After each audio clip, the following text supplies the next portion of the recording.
Bonjour, aujourd'hui je vais répondre à la question suivante. Comment la conception évaluative des émotions peut être développée en une conception prédictiviste des émotions? Donc depuis longtemps, la psychologie concevait l'émotion selon la théorie d'appraisal ou la théorie d'évaluation. Et selon cette idée, lorsque l'individu est confronté à une situation, son cerveau va l'évaluer. Est-ce que c'est une situation dangereuse ou agréable? Et cette évaluation-là va déclencher ensuite une émotion et une réaction dans le corps. Cependant, une autre théorie moderne va bousculer cette vision de l'émotion. Au lieu de percevoir l'émotion comme une réaction passive qui attend que les choses arrivent pour réagir, le cerveau serait en réalité une machine à anticiper. Donc l'émotion serait produite par l'anticipation du cerveau. Et c'est ce que l'on appelle la conception prédictiviste ou bien la théorie du cerveau bayésien. Commençons avec la théorie de l'évaluation.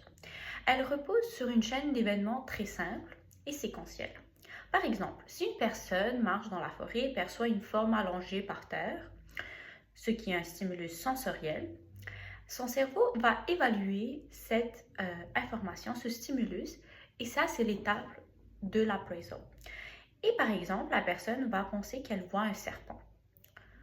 Conséquemment, cette évaluation déclenche une émotion qui est la peur dans ce cas et une réaction physique, par exemple, le rythme cardiaque va s'accélérer. Dans ce modèle, le flux d'informations est ascendant, c'est-à-dire bottom-up. L'information part du système visuel, monte vers le cortex préfrontal où il y a une évaluation, et qui redescend dans le corps pour faire l'individu agir face au stimulus extérieur. C'est un processus séquentiel, étape par étape, donc il n'y a pas de processus qui se font parallèlement. Mais dans ce modèle, il y a plusieurs limites. Par exemple, il n'explique pas pourquoi on ressent des émotions sans savoir nécessairement la cause claire. Ou bien l'autre limite, c'est que parfois on ressent les émotions sans avoir une évaluation cognitive qui précède celle-ci. Et dans ce cas, la théorie prédictive va suggérer des réponses. Comment le cerveau fonctionne selon le modèle prédictif? Donc, selon l'esprit prédictif, le fonctionnement sera non ascendant, mais descendant. Il faut aussi voir le cerveau comme un peu le prisonnier de la boîte crânienne et qui tente de deviner qu'est-ce qui se passe à l'extérieur. Et pour y arriver, le cerveau utilise ce qu'on appelle des croyances. Dans ce cas, c'est des estimations statistiques basées sur les expériences passées. Donc, à chaque instant, le cerveau envoie des prédictions, ou autrement des hypothèses, vers les sens, vers le corps, pour deviner ce que l'individu va ressentir, entendre, voir. Et le flux d'informations est donc descendant, up-bottom. Donc, ça descend du cortex vers le corps. Mais quand le cerveau se trompe, et les prédictions sont en fait fausses. Par exemple, il s'attendait à avoir une branche par terre à la place d'une forme allongée, mais c'est finalement un serpent. Donc c'est là que se produit un décalage entre ce qui a été prédit et la réalité. Et ce décalage s'appelle une erreur de prédiction. Cette erreur remonte vers le cerveau afin que les croyances se mettent à jour. Et dans ce scénario, l'apprentissage et la perception sont un effort constant que déploie le cerveau pour réduire les erreurs de prédiction. Maintenant, comment le cerveau prédictif explique l'émotion? Le cerveau ne devine pas seulement qu'est-ce qui se passe à l'extérieur du corps, c'est-à-dire les images, les sons, les odeurs, mais il doit surtout deviner ce qui se passe à l'intérieur. Il doit anticiper le rythme cardiaque, la respiration, la digestion, etc. pour maintenir le corps en équilibre. Et ça, on appelle l'allostasie. Ressentir l'intérieur de son corps, donc les organes, les viscères, ça s'appelle l'interoception et grâce à ça, le cerveau maintient un équilibre intérieur. Dans ce cadre, le cerveau prédit continuellement les entrées sensorielles, viscérales et cardiaques. L'évaluation d'un danger ne se produit pas de manière séquentielle avant la réaction corporelle, contrairement au modèle d'évaluation.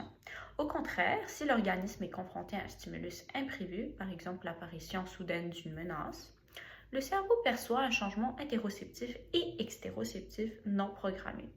Ce changement inattendu engendre des erreurs de prédiction majeures au sein de la hiérarchie corticale. L'émotion, dans sa dimension phénoménologique, émerge précisément lors de la violation de ces prédictions hétéroceptives. La valence et l'intensité, la valence c'est-à-dire est-ce que c'est agréable ou pas, et l'intensité, est-ce qu'il y a beaucoup d'énergie ou pas, émotionnelles traduisent la tentative du cerveau de donner un sens, donc de mettre à jour ses croyances, à cette discordance entre l'activité viscérale attendue et l'activité réelle. Ce que l'appraisal concevait comme une évaluation du danger est maintenant la perception par le cerveau de sa propre incapacité à avoir correctement prédit son état allostatique. Donc, l'évaluation, l'appraisal, n'est plus une étape isolée. C'est le moment où le cerveau réalise qu'il a mal anticipé les besoins du corps et qu'il essaye de comprendre pourquoi. Comment exactement le cerveau donne le sens à l'erreur de prédiction? Donc, une fois l'erreur de prédiction hétéroceptive générée, le cerveau va attribuer à cela une certaine étiquette comme la peur ou la joie. C'est ici que la théorie des émotions construites enrichit le modèle prédictif en soulignant le rôle fondamental des concepts et du langage. Contrairement à la vision classique de l'évaluation, qui présuppose l'existence de programmes affectifs universels et figés dans la génétique, l'approche prédictiviste montre que le cerveau utilise l'expérience passée pour donner un sens aux erreurs de prédiction. Le cerveau construit des concepts adaptés aux potentialités, ou autrement appelés affordance, de la situation présente, ce que l'on nomme la conceptualisation située. Dans ce processus, les mots jouent un rôle critique. Ils fournissent une structure prédictive dès le développement de l'enfant, donc dès qu'il apprend à parler. Et la sémantique, dans ce cas, est l'outil par lequel l'inférence bayésienne se réalise. L'inférence bayésienne, c'est l'estimation statistique des prédictions. Quel est le rôle social et culturel dans tout ça? Enfin, la théorie classique de l'évaluation considérait l'émotion comme un phénomène très individuel et universel. Mais le modèle prédictiviste nous montre que c'est social et culturel. Puisque les émotions sont construites à l'aide des concepts et de mots, et que ces mots sont appris en société, la culture joue un rôle immense. La perception des émotions chez les autres, c'est une synchronie conceptuelle. Quand nous parlons avec quelqu'un, notre cerveau essaie de prédire ce que l'autre ressent. Nous utilisons alors le langage pour tester nos prédictions. Par exemple, on peut demander à la personne si elle est triste. Et ainsi, nous co-construisons l'émotion avec l'autre personne. C'est un échange constant avec l'autre. Cela explique pourquoi des personnes de cultures différentes peuvent avoir du mal à se comprendre émotionnellement. Leur cerveau n'utilise pas les mêmes croyances préalables ni les mêmes mots pour prédire le monde. Certaines cultures, par exemple, prédisent davantage d'émotions en se basant sur les actions visibles et observables, alors que d'autres, comme la culture occidentale, se concentrent sur les états mentaux internes. L'évaluation émotionnelle dépend donc entièrement du dictionnaire conceptuel que notre culture a installé dans notre cerveau. En résumé, la conception évaluative classique considérait le cerveau comme un organe passif qui attend les informations du monde pour les juger et faire réagir le corps. Alors que la conception prédictiviste transforme totalement cette vision. Donc, dans ce cas, le cerveau est proactif. Il passe sa vie à lancer des prédictions sur le monde extérieur et sur l'intérieur du corps. L'évaluation n'est plus un point de départ, elle devient un processus continu de mise à jour. L'émotion est la façon dont nous ressentons une erreur de prédiction de notre corps. Et l'évaluation est la manière dont notre cerveau utilise nos mots, nos souvenirs et notre culture pour donner un sens à cette erreur.